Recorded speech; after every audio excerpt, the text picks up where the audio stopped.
আপনি বলেছেন যে আমাদের প্যানেলটা শক্তিশালী। আমরা কোনো শক্তিশালী প্যানেল না। শক্তি সবারই একই রকম আছে। মাঠে নির্বাচন হবে, এটা আগে আগে আগে আমি বলতে পারি না যে আমরা শক্তিশালী বা অমুক শক্তিশালী। এটা হচ্ছে নির্বাচন। আমাদের বাইরের সাধারণ সদস্য, আমাদের একটাই পরিচয় যে আমরা সিন্ডিকেট মুক্ত বাইরা চাই। তা আমাদের এই প্যানেলের প্রতিটা সদস্যদের প্রতিজ্ঞা হচ্ছে আমরা কোনো সিন্ডিকেট করতে দেবো না বাংলাদেশে। তাইতে যেই সরকার থাকুক আর যে মন্ত্রী থাকুক, উইদাউট সিন্ডিকেটে যার লাইসেন্স সে কোন লোক পাঠাবে, কিন্তু এই জায়গায় কোনো রকম সরকারি বাধা বা কোনো রকম ব্রিগেড কোনো রকম করে সিন্ডিকেট করে ব্যবসা কুক্ষিগত করে কোটি কোটি টাকা এই দেশ থেকে পাচার করে নিয়ে যাওয়া, এর বিপক্ষে হইতেছে আমাদের এই প্যানেলটা। এই প্যানেল যদি আমাদের ভোটাররা মনে করেন যে এই প্যানেল জাতীয়তাবাদী, আমাদের প্যানেলের নাম বায়রা সম্মিলিত সমন্বয় ফ্রন্ট। এই প্যানেলের আমি প্যানেল প্রধান, এবং আমি যতদিন এই প্যানেলের প্রেসিডেন্ট হিসেবে যদি ভোটাররা আমাদের নির্বাচিত করে, তাহলে কখনো এখানে সিন্ডিকেট হতে পারবে না। এবং যে আমরা আগে সুন্দর একটা বায়রা করেছিলাম, বায়রার একটা সম্মান ছিল, সেই সম্মানটা বিগত 17 বছর আগে বা 18 বছর আগের থেকে নষ্ট করে ফেলেছে কিছু লোকজন।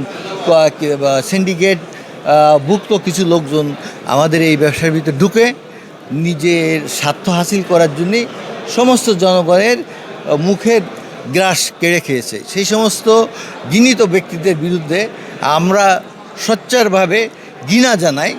তারা যেন এই ম্যান পাওয়ার ব্যবসায় আর কখনো কাজ না করতে পারে। যে সরকার আগামীতে ক্ষমতা আসবে, তাদের কাছে আমরা দাবি করব ওই ঘৃণিত ব্যক্তিরা যেন এই বিজনেসের মধ্যে আর কখনো না থাকতে পারে, এবং তাদের বিরুদ্ধে আমাদের যতখানি আইনি লড়ার আমরা লড়ব।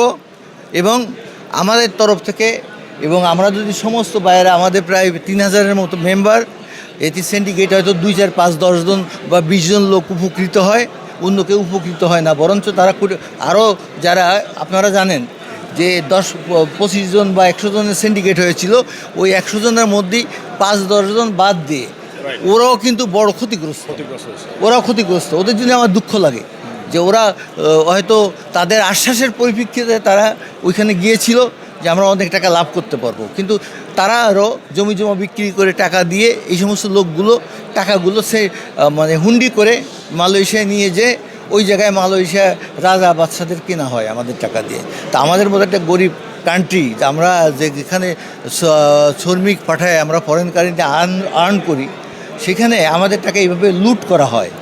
এবং এটি বিভিন্নভাবে আমাদের সরকারকে বুঝিয়ে বিভিন্নভাবে এটি বৈধতা দেওয়ার জন্যই অনেক আছেন যারা মিডিয়া হিসেবে কাজ করে।